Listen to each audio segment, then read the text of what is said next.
Good morning students. मैं Mrs Ritu Dinesh आपका yes coaching classes की केमिस्ट्री क्लासेस में स्वागत करती हूँ। हम आज से स्टार्ट कर रहे हैं क्लास 11th का एक नया चैप्टर जिसका नाम है classification of elements and their properties और उनकी प्रॉपर्टीज। तो सबसे पहले हम पढ़ेंगे क्लासिफिकेशन ऑफ एलिमेंट्स में कि हमें एलिमेंट्स को क्लासीफाई करने की जरूरत क्यों पड़ी, क्यों हमें ऐसे उनको अरेंज किया गया कि उनको पढ़ने में क्या हो, आसानी हो। तो देखिए, अगर हम एलिमेंट्स की बात करें तो हमारे पास 118 एलिमेंट्स है जो हमारी पीरियोडिक टेबल आपने देखी होगी ना। जब भी कोई भी आप केमिस्ट्री बुक लेते हो आगे एक पीरियोडिक टेबल बनी हुई होती है जिसमें कुछ एलिमेंट्स ऐसे और ऐसे अरेंज होते हैं। तो अगर मैं बात करूं 118 एलिमेंट्स की, तो 118 एलिमेंट्स को अगर हम एक एक को पढ़ने बैठ गए तो उनको पढ़ना कितना मुश्किल हो जाता है। जैसे अगर हम बात करें हाइड्रोजन की ही,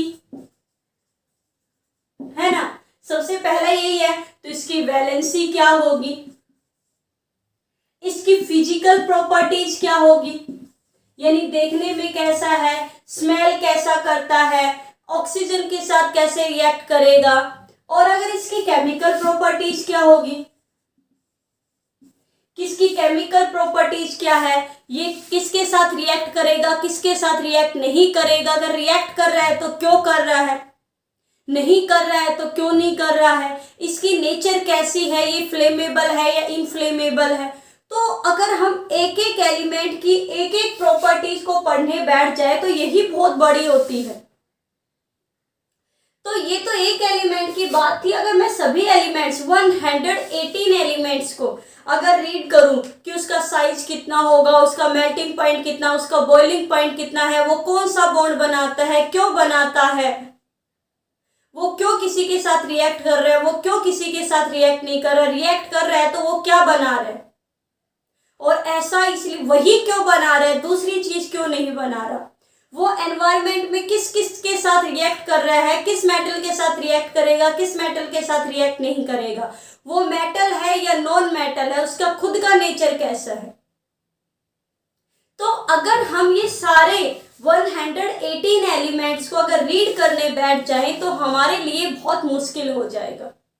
तो साइंटिस्ट ने क्या सोचा कि क्यों ना कुछ एक ऐसा इजी तरीका निकाला जाए जिससे इन 118 एलिमेंट्स को जो रीड करना है, जो इनकी स्टडी करनी है, वो क्या हो जाए, आसान हो जाए।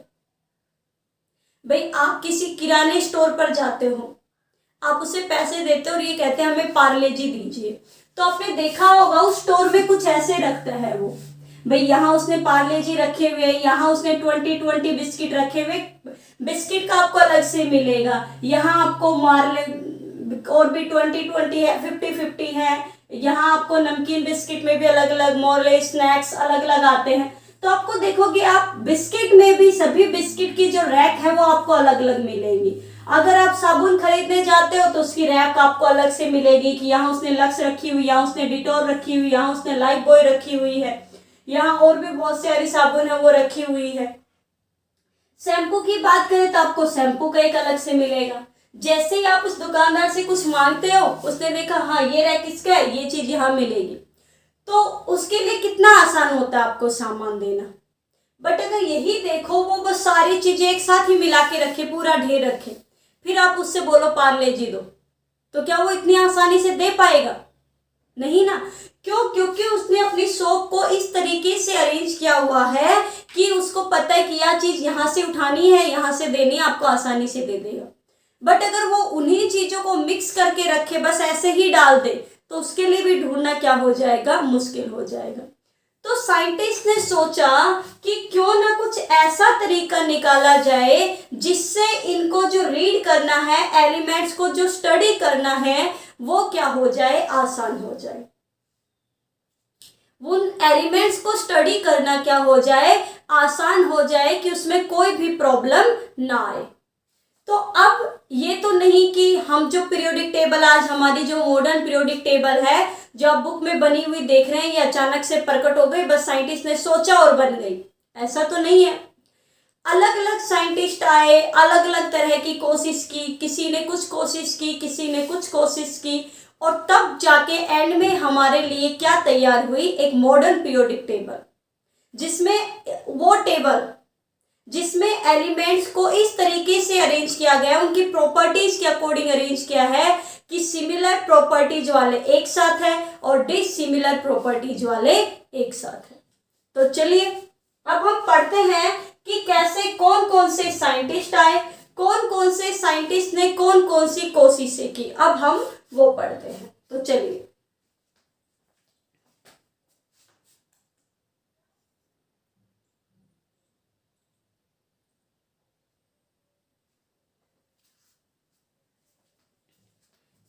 सबसे पहले हम पढ़ते हैं पीरियोडिक टेबल होती क्या है। पीरियोडिक टेबल क्या है? A table which classifies all the period, क्या होगा? A table which classify all the known elements, all the known elements with their properties,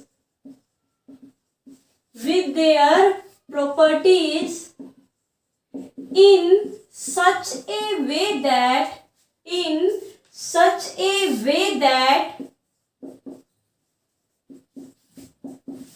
similar elements are placed in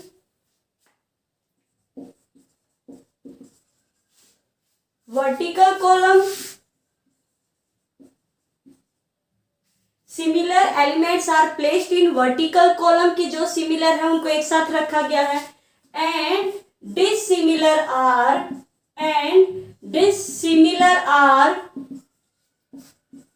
separated from one another, कि उनको इस tabular form में इस तरीके से रखा गया कि जो सेम एलिमेंट्स है वो एक साथ है और अलग एलिमेंट्स अलग साथ। जैसे अगर मैं पहले की बात करूं तो hydrogen, lithium, potassium, rubidium, caesium की प्रॉपर्टीज एक जैसी है तो इनको एक साथ रखा गया है। अगर मैं बात करूं कि लिथियम की प्रॉपर्टीज बेरिलियम से अलग है तो इनको अलग अलग रखा गया है। तो जिसकी प्रॉपर्टी सेम है उनको एक सेम वर्टिकल रो में रखा गया है। इस तरीके से जो अप टू डाउन होती है उसे हम कहते हैं वर्टिकल रोज, एक साथ रखा गया है। और जिनकी प्रॉपर्टीज अलग अलग है उनको अलग अलग रखा गया है। यानी same properties elements are placed in same place and dissimilar properties elements are placed in dissimilar place, यानी separated from the each other. तो उसे हम कहते हैं हमारी पीरियोडिक टेबल। अब ये पीरियोडिक टेबल एकदम से तो बनी नहीं, इसके लिए क्या किए गए, अलग अलग साइंटिस्ट आए और अलग अलग क्या की, कोशिश की। तो चलिए अब सबसे पहले हम पढ़ते हैं उन साइंटिस्ट के बारे में कि उन्होंने क्या क्या तो बनाया, कैसे उन्होंने बताई, क्या रखे, कैसे टेबल बनाए, कैसे नहीं, क्या अचानक से टेबल बनी है ना, क्या स्टार्टिंग का जो साइंटिस्ट था उसने यही सोचा कि क्यों ना टेबल बनाई जाए, या फिर कुछ और बनाया था। तो चलिए अब हम पढ़ते हैं इस चीज के बारे में। तो देखिए जो सबसे पहले जो साइंटिस्ट आया था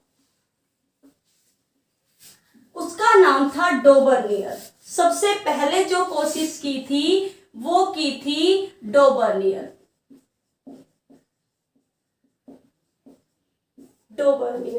इसे हम कहते हैं डोबर्नियर ट्राइड थ्योरी। पहली जो थी इन 1817 में दी थी। क्या कहा था डोबर्नियर ने, देखो क्या रखा, ही grouped the similar three elements। उसने 3 सिमिलर एलिमेंट्स का क्या बनाया, ग्रुप बनाया। He grouped the similar 3 elements, उसने सिमिलर 3 एलिमेंट्स का क्या बनाया, ग्रुप बनाया। कैसे, अगर मैं कहूं जैसे एग्जाम्पल लिथियम, सोडियम और पोटेशियम, ये तीनों एक जैसे हैं प्रॉपर्टीज में, तो उसने इसका एक ग्रुप बना दिया। फिर अगर मैं दूसरी बात करूं तो दूसरे में कौन से हैं, क्लोरीन, ब्रोमीन और आयोडीन, इन तीनों की प्रॉपर्टीज भी एक जैसी है, तो इसने उनका भी एक ग्रुप बना दिया। कैल्शियम, स्ट्रोंशियम और बेरियम, इन तीनों की प्रॉपर्टीज एक जैसी थी, तो इसने भी 3 एलिमेंट्स का ग्रुप बना दिया। यानी Dobereiner make the group of 3 elements which have the similar properties. क्या है, Dobereiner make the group of 3 elements which have similar properties, जिनकी प्रॉपर्टीज कैसी थी, सिमिलर थी। सेकेंड उसने क्या कहा, डोबरनियर ने रखा सेकंड क्या था, ही arranged the elements,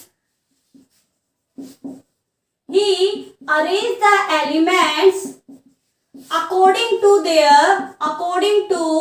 increasing order of atomic mass।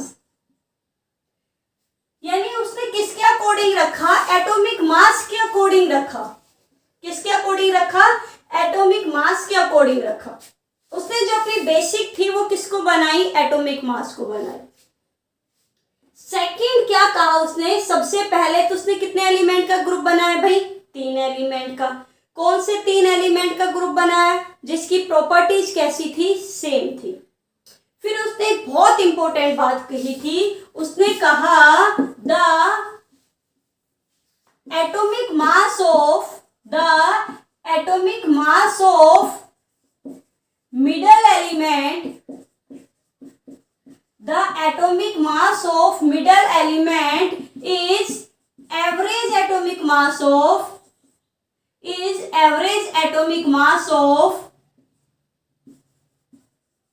remaining two elements। यानी अगर remaining 2 की बात करी तो कौन सा है, first and third, is average atomic mass of remaining two elements। कैसे, जैसे अगर मैं कहूं कि लिथियम का एटॉमिक मास 7 होता है और पोटेशियम का एटॉमिक मास कितना होता है, 39। तो देखिए 7 + 39 डिवाइडेड बाई 2। भाई एवरेज निकाल रहे हैं तो 2 से डिवाइड तो करना ही पड़ेगा। तो कितना है, देखिए 7 और 9 कितना होगा, 60 और 4/2। अगर हम करेंगे तो 2 2 या 2 2 3 जैसी। तो आप देखिए कि जो सोडियम का एटॉमिक नंबर मास है वो 23 होता है।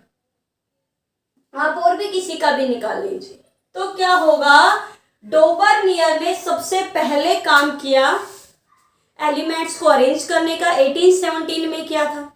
उसने क्या किया, 3 एलिमेंट्स का क्या बनाया, ग्रुप बनाया, और उन 3 एलिमेंट्स का ग्रुप बनाया जिनकी प्रॉपर्टीज कैसी थी, सेम थी। सेकंड क्या कहा, उसने कहा the average atomic mass of middle element is always the atomic mass of middle element is always average atomic mass of remaining 2 elements। आप आकी का भी आप निकाल सकते हैं।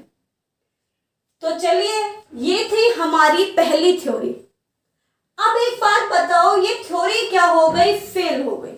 क्यों हो गई, because it is very difficult to make the group of 3 elements.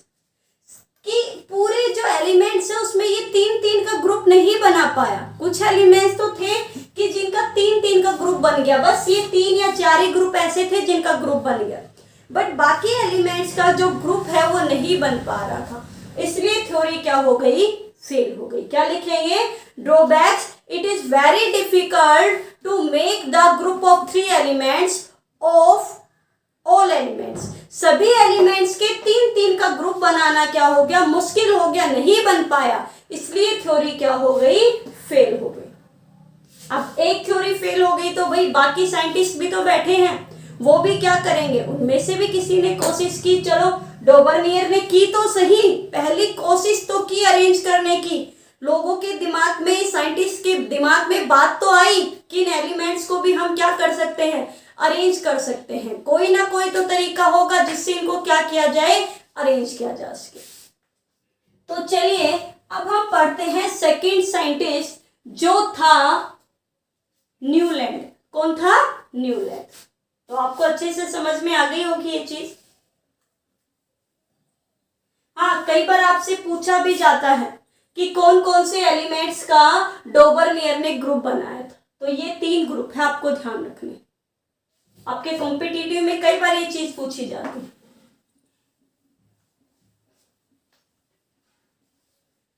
तो पहली जो थ्योरी थी वो थी डोबरनियर ट्राइड थ्योरी, कि उसने 3 एलिमेंट का क्या बनाया था, ग्रुप बनाया था। उन 3 एलिमेंट का ग्रुप बनाया था जिसकी प्रॉपर्टीज कैसी थी, सेम थी, और उसने एवरेज एटॉमिक मास जो मिडल एलिमेंट का था वो फर्स्ट और थर्ड एलिमेंट से उसने निकाला था। बट ये सभी एलिमेंट्स के ऊपर एप्लीकेबल नहीं हो सका, इसलिए जो ये थ्योरी है, ये थ्योरी क्या हो गई, फेल हो गई। जब ये थ्योरी फेल हुई तो अगला साइंटिस्ट आया और उसने क्या की भाई, अपनी एक कोशिश की।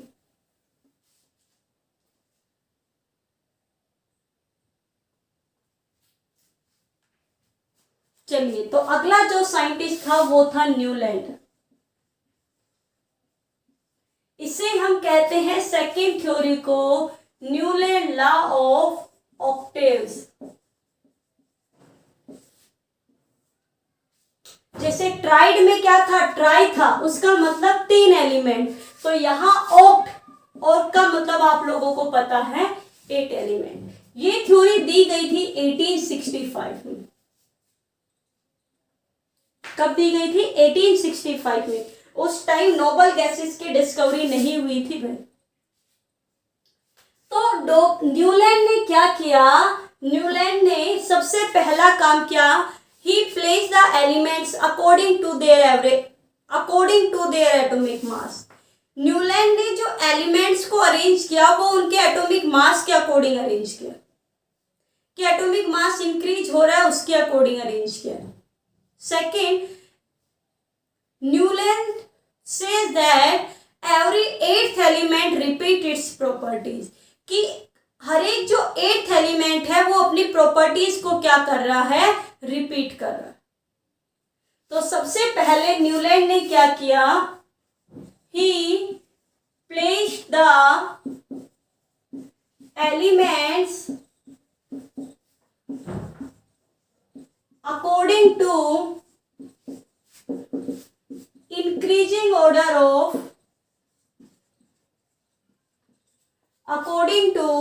increasing order of atomic mass। Atomic mass के अकॉर्डिंग अरेंज किया। सेकेंड क्या कहा न्यूलैंड ने, according to Newland every eighth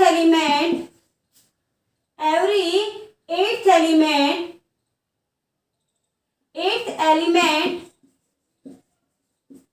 repeat its properties। every eighth element repeat its properties, कि प्रत्येक जो 8th एलिमेंट है वो अपनी प्रॉपर्टीज को क्या कर रहा है, रिपीट कर रहा है। कैसे? अरे हमारे सुर, अगर हम बात करें तो सुर कितने होते हैं, 7, और जितनी भी सरगम बनी हुई है सारी इन 7 सुरों से बनी हुई है। भाई कौन कौन से हैं, बात करें तो सा रे गा मा पा धा नी, और नी के बाद वापस क्या आ जाता है, सा। तो बाकी जो अब अगर हम 7 सुर के बाद लगाएंगे तो भाई यही वापस रिपीट होंगे, सा रे गा मा पा धा नी सा।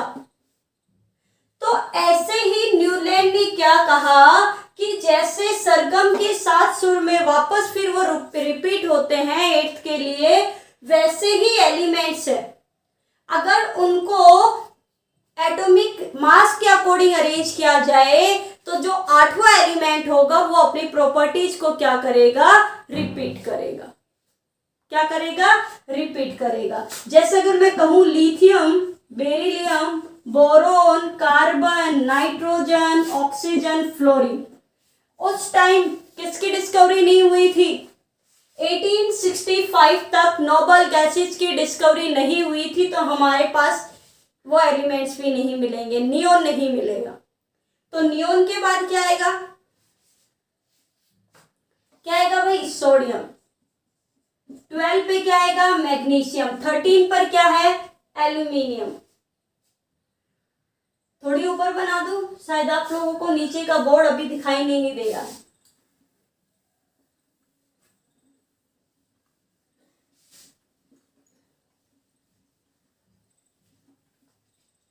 तो सबसे पहले क्या आता है भाई, lithium, beryllium, boron, carbon, nitrogen, oxygen, fluorine.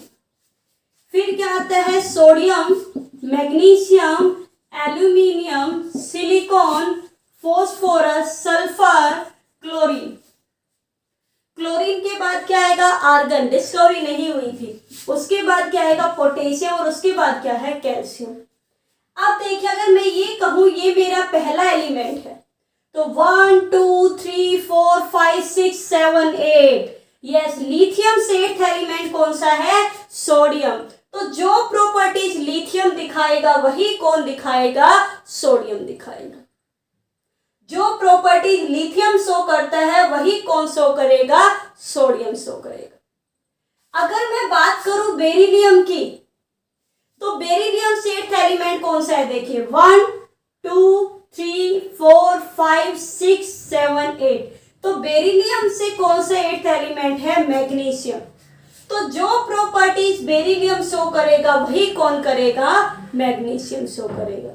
फिर अगर मैं बात करूं आगे की मैग्नीशियम से, तो देखो अगर 1 2 3 4 5 6 7 8, तो कौन सा है, कैल्शियम। भाई मैग्नीशियम से 8th एलिमेंट कौन सा है, कैल्शियम। तो जो प्रॉपर्टीज मैग्नीशियम शो करेगा वही कौन करेगा, कैल्शियम। ऐसे ही बोरोन का 8th कौन सा है, एल्यूमिनियम। इन दोनों की प्रॉपर्टीज सिमिलर होंगी। कार्बन से कौन सा है, सिलिकॉन। नाइट्रोजन से कौन सा है, फास्फोरस। ऑक्सीजन से कौन सा है, सल्फर। फ्लोरीन से कौन सा है, क्लोरीन। तो जो 8th एलिमेंट है, every 8th element repeat its properties, कि प्रत्येक जो 8th एलिमेंट है वो उसकी प्रॉपर्टीज को क्या कर रहा था, रिपीट कर रहा था। तो ये थी क्या, ये किसने कहा था, न्यूलैंड ने कहा था। बट ये थ्योरी क्या हो गई, फेल हो गई। क्यों फेल हो गई, इसके ड्रॉबैक्स क्या क्या थे, इसके जो ड्रॉबैक्स थे वो क्या क्या थे। फर्स्ट था, it is basis of increasing order of atomic mass.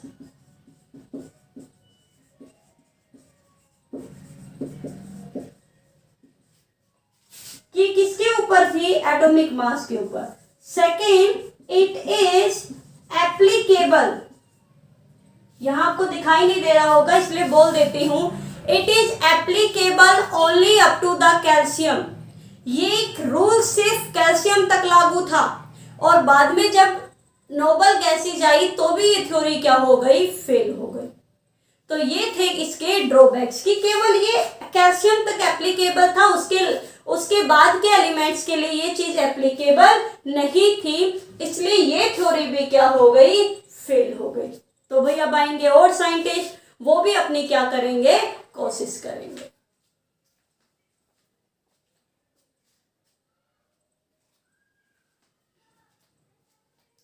तो आज के लिए शायद इतना काफी रहेगा, फिर अगर ज्यादा करूंगी तो फिर ये ज्यादा लंबी वीडियो बन जाएंगी। तो आज आपको अच्छे से एलिमेंट्स पढ़ने हैं और ये थ्योरी आपको अच्छे से पढ़नी है, ताकि आपको अच्छे से समझ में आए कि एलिमेंट्स को कैसे अरेंज किया गया।